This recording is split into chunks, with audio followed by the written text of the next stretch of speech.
ಸ್ನೇಹಿತರೆ, ಈ ಸಂಜೆ ನ್ಯೂಸ್ಗೆ ಸ್ವಾಗತ. ಇಡ್ಲಿ, ವಡೆ, ಸಾಂಬಾರ್ ಜೊತೆಯಲ್ಲಿ ಖಾರ ಬಾತ್. ಇವತ್ತು ಏನು ಬ್ರೇಕ್ಫಾಸ್ಟ್ನ ಈ ಒಂದು ಮೀಟಿಂಗ್ನಲ್ಲಿ CM ಸಿದ್ದರಾಮಯ್ಯನವರು ಜೊತೆಯಲ್ಲಿ DCM DK ಶಿವಕುಮಾರ್ ಅವರು ಇಬ್ಬರ ನಡುವೆ ನಡೆಯುವಂಥ ಮಾತುಕತೆ ಫೈನಲಿ ಏನಾಗುತ್ತೆ, ಎಲ್ಲರ ಚಿತ್ತ ಇದೀಗ ಬ್ರೇಕ್ಫಾಸ್ಟ್ ಮೀಟಿಂಗ್ ಅತ್ತ. ಸೊ ಎಲ್ಲರೂ ಕೂಡ CM ಮತ್ತು DCM ನಡುವೆ ಏನಾಗುತ್ತೆ, ಮಾತುಕತೆ ಏನಾಗುತ್ತೆ, ಎಲ್ಲರೂ ಕೂಡ ಕುತೂಹಲದಿಂದ ಕಾಯ್ತಾ ಇರುವಂಥದ್ದು.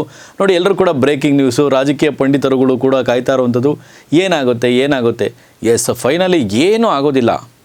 ಆಗೋದು ಒಂದೇ. ನೋಡಿ, ಇಲ್ಲಿ KC ವೇಣುಗೋಪಾಲ್ ಅವರಾಗಿರ್ಬೋದು, ಮಲ್ಲಿಕಾರ್ಜುನ ಖರ್ಗೆ ಅವರು, ಸುರ್ಜೇವಾಲಾ ಅವರು ಒಂದು ಸ್ಟ್ರಿಕ್ಟಾಗಿ ಹೇಳಿದ್ದಾರೆ ಇವ್ರಿಗೆ, ನೀವಿಬ್ಬರೂ ಕೂಡ ಒಮ್ಮತದಿಂದ ಹೈಕಮಾಂಡ್ ಇವ್ರಿಗೆ ಸೂಚನೆ ಕೊಟ್ಟಿರುವಂತೆ ನೀವು DK ಶಿವಕುಮಾರ್ ಅವರು CM ಸಿದ್ದರಾಮಯ್ಯನವರು ಒಮ್ಮತದಿಂದ ಇಬ್ಬರು ಕೂತ್ಕೊಂಡು ಒನ್ ಟು ಒನ್ ಡಿಸ್ಕಸ್ ಮಾಡಿ ರಾಜ್ಯ ಸರ್ಕಾರಕ್ಕೆ ಈಗ ಕಾಂಗ್ರೆಸ್ನ ಸರ್ಕಾರಕ್ಕೆ ಯಾವುದೇ ರೀತಿಯಲ್ಲೂ ಧಕ್ಕೆ ಆಗಬಾರ್ದು, ನಾಯಕತ್ವದ ಕೊರತೆಯಿಂದಾಗಿ ಕೊರತೆ ಆಗಬಾರ್ದು, ಸರ್ಕಾರಕ್ಕೆ ಎಲ್ಲಿಯೂ ಕೂಡ ಡ್ಯಾಮೇಜ್ ಆಗಬಾರ್ದು, ಶಾಸಕರುಗಳಿಗಾಗಲಿ ಸಚಿವರಿಗಾಗಲಿ ಕಾಂಗ್ರೆಸ್ ಸರ್ಕಾರಕ್ಕೆ ಯಾವುದೇ ರೀತಿಯಲ್ಲೂ ಮುಜುಗರ ಆಗದೇ ಇರೋ ರೀತಿ ನೀವಿಬ್ಬರೂ ಕೂಡ ಒಮ್ಮತದಿಂದ ಕೂತ್ಕೊಂಡು ಮಾತಾಡ್ಕೊಂಡು ಅದಾದ ನಂತರ ನೀವು ದೆಹಲಿಗೆ ಬನ್ನಿ, ಆಮೇಲೆ ನೋಡ್ಕೊಳ್ಳೋಣ ಇದೆಲ್ಲ ಎನ್ನುವಂಥ ಸೂಚನೆಯನ್ನು ಇದೀಗ 3 ಜನನು ಕೂಡ ಸ್ಟ್ರಿಕ್ಟಾಗಿ ಹೇಳಿದ್ದಾರೆ.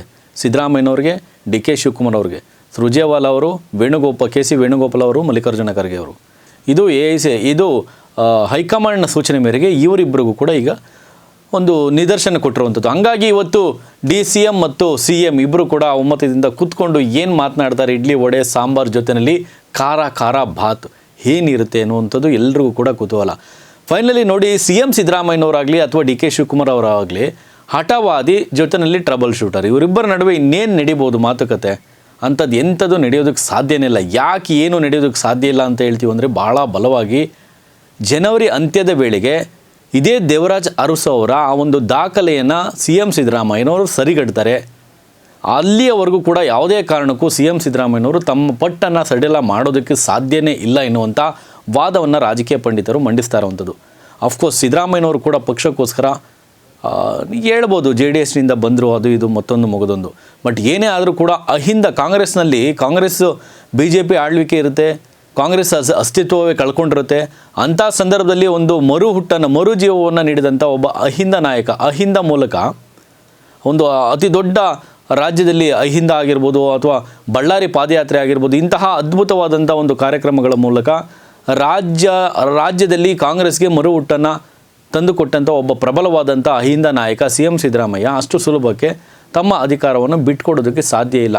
ಅಷ್ಟೇ ಪ್ರಬಲ ನಾಯಕ ಅಂತಲೂ ಹೇಳ್ಬೋದು.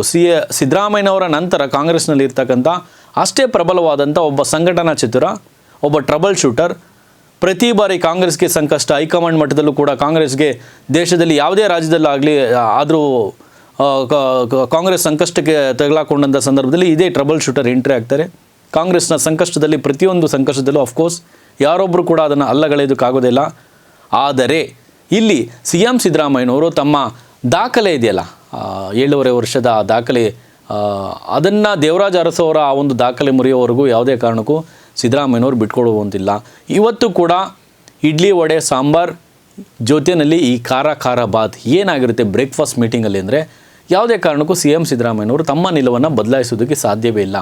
ಸಿದ್ದರಾಮಯ್ಯನವರ ಮನವೊಲಿಸ್ಬೋದು, ಶಾಸಕರುಗಳ, ಸಚಿವರುಗಳ, ಸತೀಶ್ ಜಾರಕಿಹೊಳಿ ಅವರ ಮನವೊಲಿಸಿದ್ರು, ಯಾರು ಏನೇ ಮನವೊಲಿಸಿದ್ರು ಕೂಡ DK ಶಿವಕುಮಾರ್ ಅವರು ಇಲ್ಲಿ ಸಿದ್ದರಾಮಯ್ಯನವರು ಒಂದು ರೀತಿ ತಮ್ಮ ಆ ಒಂದು ಈಗ ಬಂದಿರುವಂಥ ಒಂದು CM ಸ್ಥಾನವನ್ನು ಅಷ್ಟು ಸುಲಭಕ್ಕೆ ಬಿಟ್ಟು ಕೊಡುವಂಥ ಒಬ್ಬ ನಾಯಕ ಅಲ್ಲ ಅಂತೇಳಿ 136 ಸೀಟು ಬರೋದಕ್ಕೆ ಕೇವಲ ಒಬ್ಬ ನಾಯಕನಿಂದ ಅಥವಾ CM ಸಿದ್ದರಾಮಯ್ಯನವರಾಗಿರ್ಬೋದು, DK ಶಿವಕುಮಾರ್ KPCC ಅಧ್ಯಕ್ಷ ಸ್ಥಾನ ನಾನು ವಹಿಸ್ಕೊಂಡೆ, ನಾನು ಸಂಘಟನೆ ಮಾಡಿದೆ, ನನ್ನಿಂದ 136 ಸ್ಥಾನ ಬಂತು, ಯಾರೊಬ್ಬರು ಕೂಡ ಇದು ಒಪ್ಕೊಳ್ಳೋದಕ್ಕೆ ಸಾಧ್ಯನೇ ಇಲ್ಲ.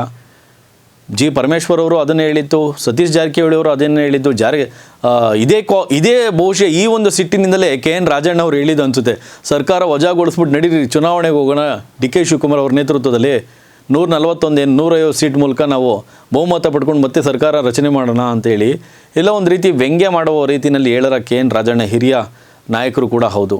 ವ್ಯಂಗ್ಯ ಮಾಡೋ ರೀತಿಯಲ್ಲಿ ಹೇಳಿದ್ರೆ ಏನೋ ಗೊತ್ತಿಲ್ಲ. ಬಟ್ ಆದರೆ ಇಲ್ಲಿ ಒಂದು ಸ್ಟ್ರಿಕ್ಟಾಗಿ ಆದೇಶವನ್ನು ಕೊಟ್ಟಿದ್ದಾರೆ, ಯಾವುದೇ ಕಾರಣಕ್ಕೂ ಸರ್ಕಾರಕ್ಕೆ ಡ್ಯಾಮೇಜ್ ಆಗಬಾರ್ದು, ಮುಜುಗರ ಆಗಬಾರ್ದು, ಸರ್ಕಾರಕ್ಕೆ ಸಮಸ್ಯೆ ಆಗಬಾರ್ದು. ಸೊ ಯಾಕಂದರೆ ಕಾಂಗ್ರೆಸ್ ಸರ್ಕಾರ ಈಗಾಗಲೇ ಸಂಕಷ್ಟದ ಸ್ಥಿತಿನಲ್ಲಿ ಇರುವಂಥದ್ದು. ಕಾಂಗ್ರೆಸ್ ಏನು ಬಿಹಾರ್ ಚುನಾವಣೆ ಆದ ನಂತರ ಇಡೀ ದೇಶದಲ್ಲಿ ಒಂದು ರೀತಿ ಮುಜುಗರವನ್ನು ಅನುಭವಿಸಬೇಕಾಗಿತ್ತು. ಸೊ ಹಂಗಾಗಿ ಹಳೆದು ತೂಗಿ ನೀವಿಬ್ಬರು ಕೂಡ ಮಾತಾಡ್ಕೊಂಡು ಬನ್ನಿ ಒಮ್ಮತದಿಂದ. ಸರ್ಕಾರಕ್ಕೆ ಮುಜುಗರ ಆಗುವಂಥದ್ದು, ಡಿಸ್ಟರ್ಬ್ ಆಗುವಂಥದ್ದು ಯಾವುದೇ ಕಾರಣಕ್ಕೂ ಅಂಥ ಕೆಲಸಗಳನ್ನ ಮಾಡದೆ ಇಬ್ಬರು ಕೂಡ ತಮ್ಮ ಜವಾಬ್ದಾರಿಗಳನ್ನು ಅರಿತು ಫೈನಲ್ ಮಾತಾಡ್ಕೊಂಡು ಬನ್ನಿ ಅಂತೇಳಿ ಹೈಕಮಾಂಡ್ ಸೂಚನೆ ಕೊಟ್ಟಿರುವಂಥದ್ದು. ಇವತ್ತಾಗುವಂಥ ಮೀಟಿಂಗ್ನಲ್ಲಿ ಫೈನಲಿ ಬಹುತೇಕ CM ಸಿದ್ದರಾಮಯ್ಯನವರು ತಮ್ಮ ಪಟ್ಟನ್ನು ಸಡಿಲಗೊಳಿಸೋದಕ್ಕೆ ಸಾಧ್ಯನೇ ಇಲ್ಲ. ಹಾಗೆ ಎಲ್ಲ ಒಂದು ಕಡೆ DK ಶಿವಕುಮಾರ್ ಅವರು ತಮ್ಮ ರಫ್ ಆ್ಯಂಡ್ ಟಫ್ ವ್ಯಕ್ತಿತ್ವ ಅಥವಾ ಆ ಒಂದು ಅವರದೇ ಆದಂಥ ಒಂದು ರಾಜಕೀಯ ಶೈಲಿಯನ್ನು ಇದೀಗ ಮೃದು ಧೋರಣೆ ಅನುಸರಿಸ್ತಾ ಇದ್ದಾರೆ ಅಂತ ಹೇಳಿದ್ರು ಕೂಡ ಭವಿಷ್ಯ ತಪ್ಪಾಗಲಿಕ್ಕಿಲ್ಲ.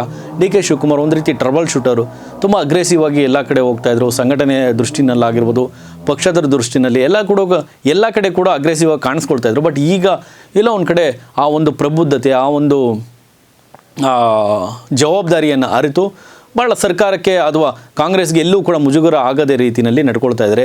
ಸೊ ಹಾಗಾಗಿ CM ಸಿದ್ದರಾಮಯ್ಯನವರ ಆ ಒಂದು ದೇವರಾಜ್ ಅರಸು ಅವರ ಆ ಒಂದು ದಾಖಲೆ ಸರಿಗಟ್ಟುವವರೆಗೂ ಸೊ ಫೈನಲಿ ಜನವರಿವರೆಗೂ DK ಶಿವಕುಮಾರ್ ಅವರಿಗೆ ಈ ಒಂದು CM ಸ್ಥಾನದ ಆ ಒಂದು ಸ್ಥಾನಕ್ಕೋಸ್ಕರ ಅಲ್ಲಿಯವರೆಗೂ ಕಾಯಬೇಕಾಗುತ್ತೆ ಅಂತ ಹೇಳಿದ್ರು ಬಹುಶಃ ತಪ್ಪಾಗಲಿಕ್ಕಿಲ್ಲ. ಸ್ನೇಹಿತರೆ, ನಿಮ್ಮ ಅನಿಸಿಕೆನೋ ಇವತ್ತಾಗ್ತಾ ಇರುವಂಥ ಇಡ್ಲಿ ವಡೆ ಸಾಂಬಾರ್ ಖಾರ ಬಾತ್ ವಿಚಾರಕ್ಕೆ ಸಂಬಂಧಪಟ್ಟ ಹಾಗೆ ನಿಮ್ಮ ಅನಿಸಿಕೆಯನ್ನು ಕಾಮೆಂಟ್ ಮಾಡಿ. ನೋಡ್ತಾ ಇರಿ ಈ ಸಂಜೆ ನ್ಯೂಸ್, ಇದು ಸಮಸ್ತ ಕನ್ನಡಿಗರ ಧ್ವನಿ.